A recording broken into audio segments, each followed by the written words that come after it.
Ok, estamos aquí de nuevo, todo el team, para platicar y seguir platicando sobre ese tema tan interesante que es inteligencia artificial, hoy con uno de esos puntos súper importantes, que es el impacto en el trabajo. ¿Cómo va a impactar o cómo vemos que va a impactar la inteligencia o está impactando la inteligencia artificial en el tema trabajo, en el tema de si sustituye o complementa o ayuda o qué le pasa al ser humano con la inteligencia artificial? Así es que, pues sin más ni más, adelante, mi querido Emiliano. Tomando como base algo que estaba mencionando en la sesión pasada, Paco, del nivel de inversiones que está habiendo en este tipo de tecnologías. Me parece que fue Warren Buffett el que decía, muéstrame el incentivo y te voy a enseñar el resultado.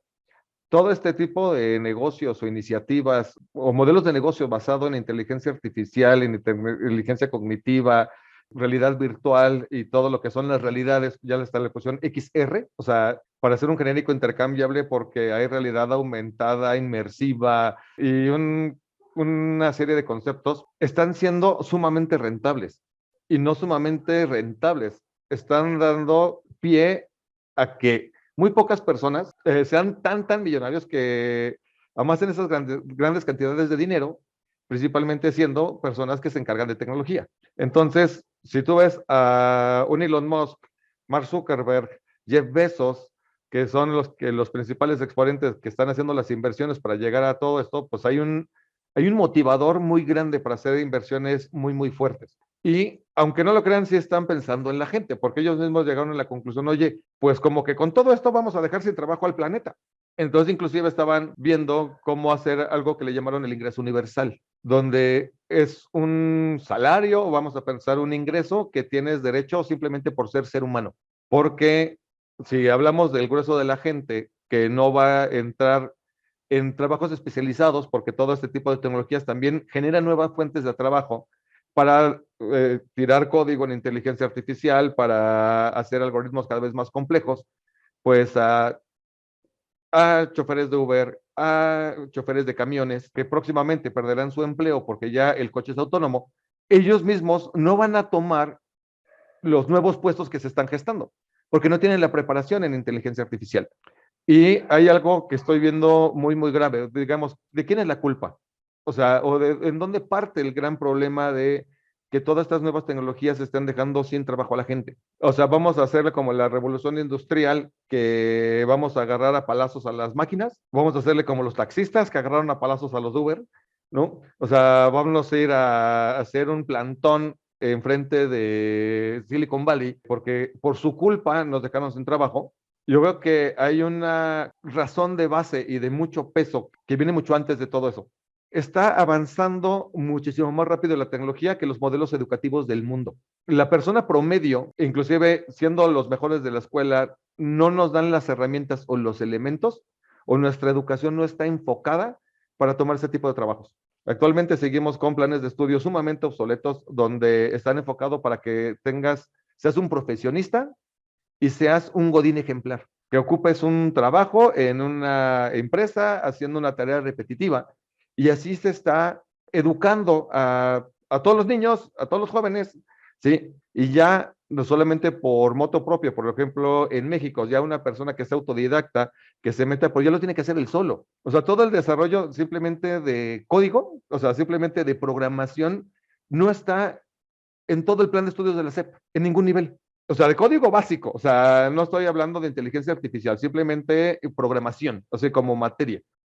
Y si eso no está, pues entonces, como decía David Garza, pues entonces tenemos una gran separación entre el universo de desarrolladores y de usuarios, donde el usuario nada más está acostumbrado a utilizar las cosas. Entonces, si viene una sustitución del ser humano en el campo laboral, como mencionaban de Watson, o sea, de adiós doctores, adiós abogados, adiós chefs, de el coche autónomo, pero no está viendo la formación de las nuevas generaciones para que los deberían de estar formando para tener las capacidades de poder cursar una universidad de una carrera que hoy no existe, con los elementos suficientes para poder resolver problemas que tampoco existen todavía.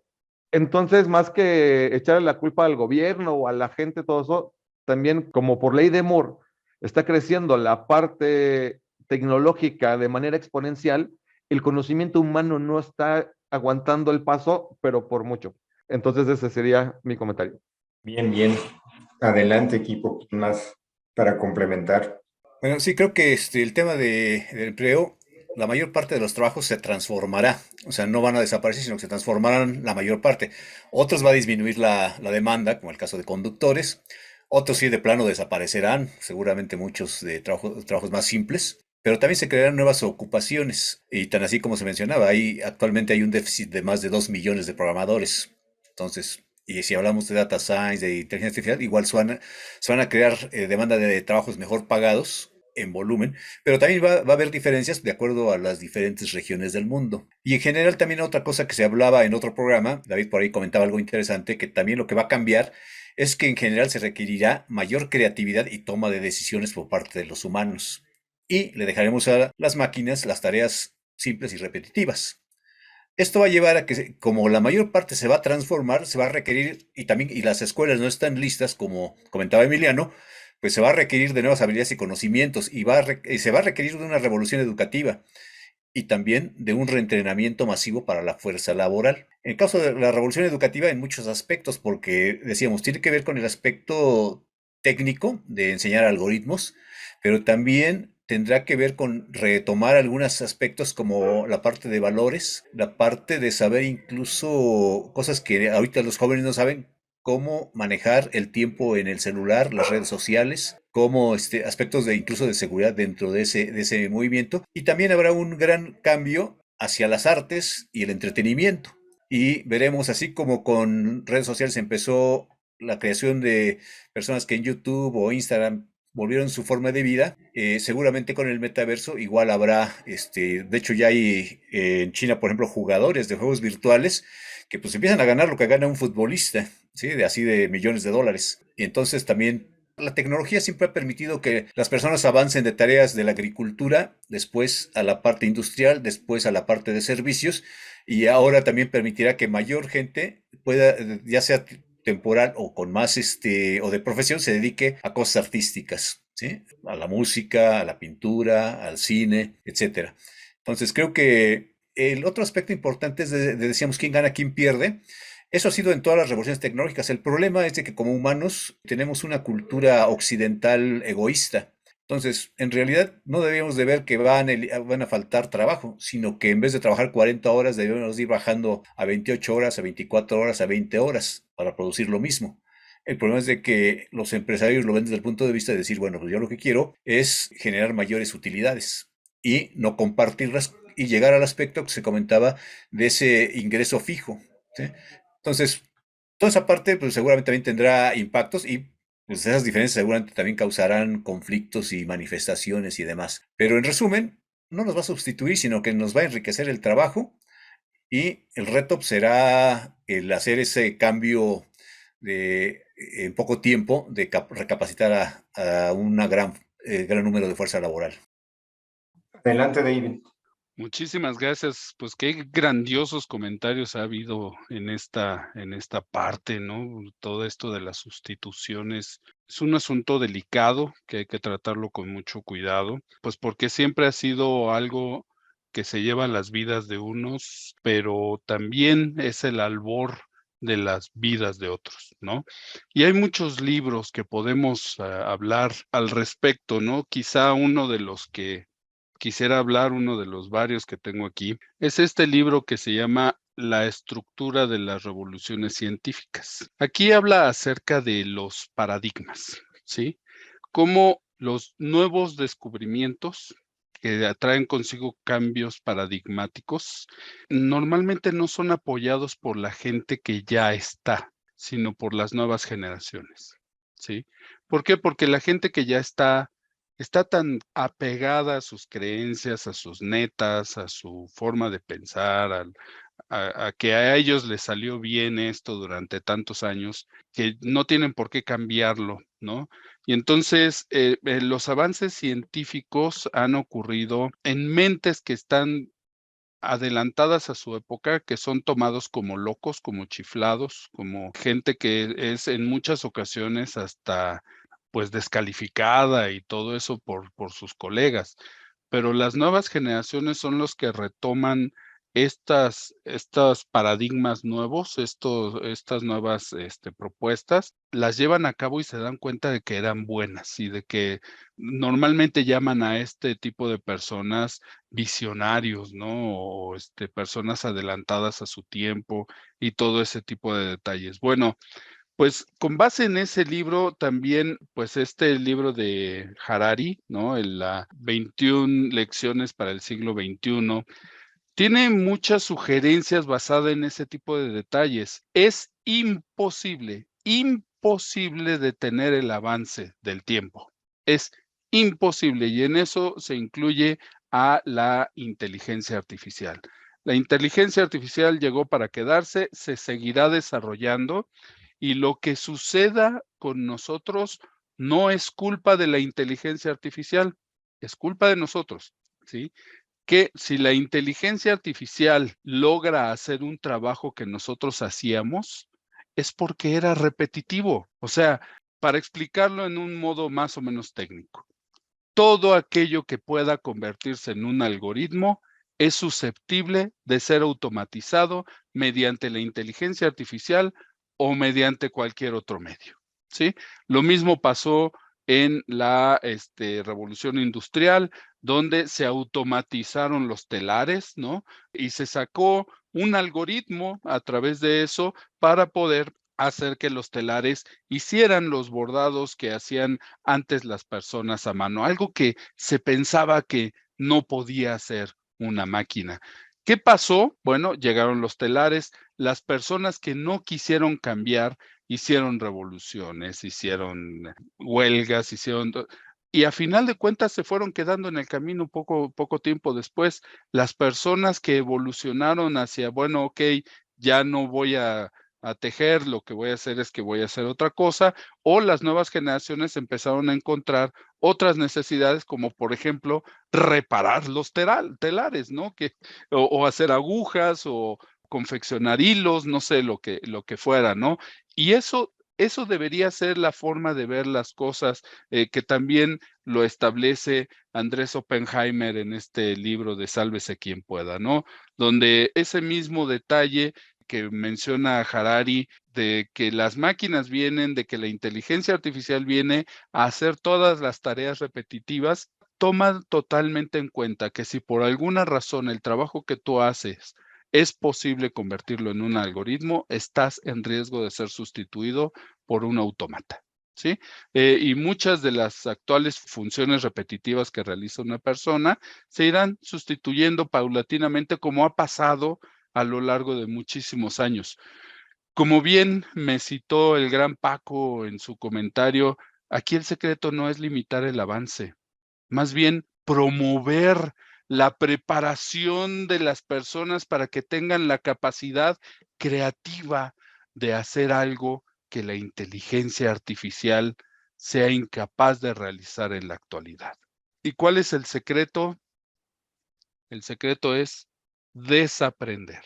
Desaprender. Es importantísimo aprender a desaprender, a de que todos los días necesitamos ir dejando de lado lo que ya sabíamos, porque eso fue bueno ayer, en la actualidad ya no lo es. Y quiero cerrar con una frase que le gustó a mis alumnos de la maestría en alta dirección. Si la creatividad personal supera a la inacción, no habrá inteligencia artificial o autómata que nos pueda reemplazar, ¿sí?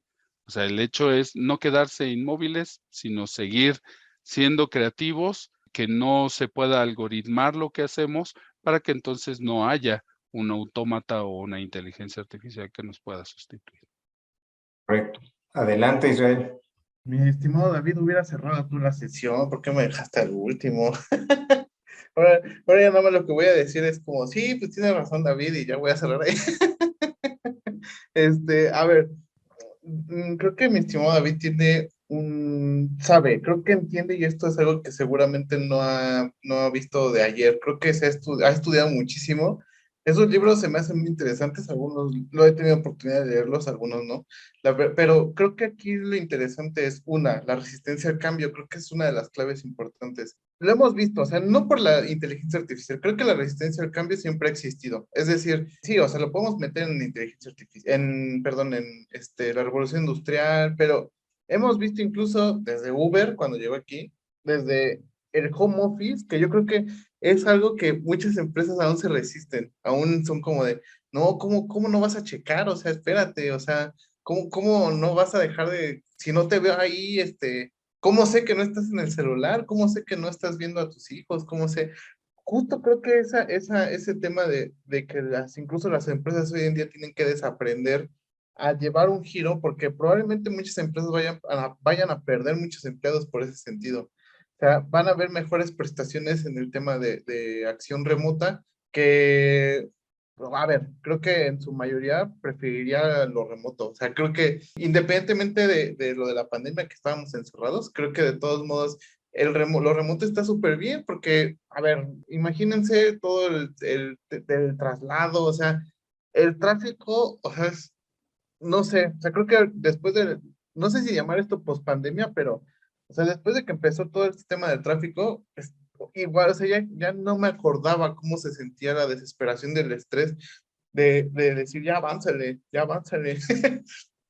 A ver, y yo creo que es justamente lo que dice mi estimado David, incluyendo el tema de desaprender, que creo que es algo que, independientemente de la edad, creo que todos debemos de hacer lo mismo. O sea, incluso los más jóvenes, o sea, por decirlo así, o sea, nosotros, si todos tuviéramos esa cultura de desaprender todo el momento, de resetear y decir, a ver, hoy está funcionando esto, pero mañana, no sé, o sea, probablemente tocaron temas muy interesantes como son los NFTs. Yo he visto, por ejemplo, a varios expertos, digámoslo así, en temas de ciberseguridad legal, todo, o sea, gente de renombre que sí es muy conocida, haciendo como alusión a que el tema de los NFTs es un chiste.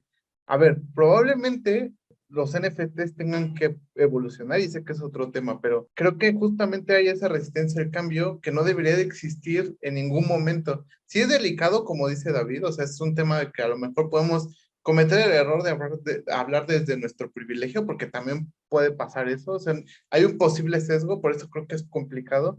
A ver, alguien que a lo mejor sí vive toda su vida, por ejemplo, yo tengo abuelos que viven de mantener tumbas en un cementerio y, pues, a ver, si yo me pongo a hablar con ellos acerca de la inteligencia artificial, me van a decir, pero ¿de qué me estás hablando, hijo? O sea, tengo que regar esta tumba y, pues, no sé, o sea, también, creo que sí, a ver, creo que va a haber, tiene que ver, y con esto quiero cerrar, tiene uno que ser inteligente, ahora sí que volviendo al tema de la inteligencia artificial, para subirse al tren adecuado. Tiene uno que estar bien preparado para subirse al tren y decir, a ver, tal vez no estoy en de acuerdo con los videojuegos, pero a ver, amigo, es que ahí hay un mundo. O sea, espérate, o sea, si no te subes al tren a tiempo, probablemente mañana estés sufriendo demasiado. Entonces, creo que con eso me gustaría cerrar, independientemente de que, pues, mi estimado David, pues, hasta tuvo bibliografía en esta sesión, entonces, pues, nada más serían mis comentarios. Muchas gracias.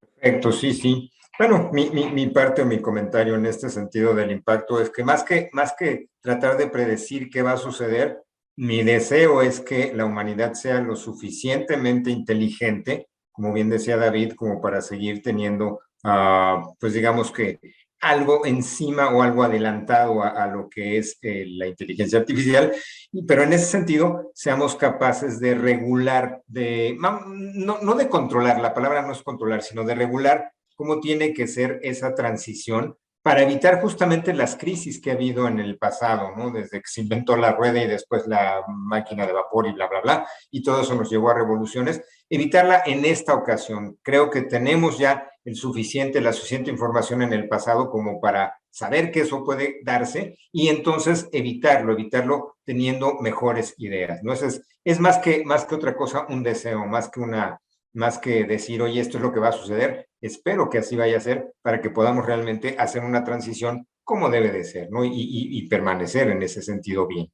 Y todos. En fin, pues bueno, muchas gracias nuevamente a nuestro auditorio y pues nuevamente, denle like por favor y nos vemos en el siguiente, que ahí tenemos ya la conclusión, ¿no? En ese sentido de este gran tema. Muchas gracias, que estén muy bien. Hasta la próxima.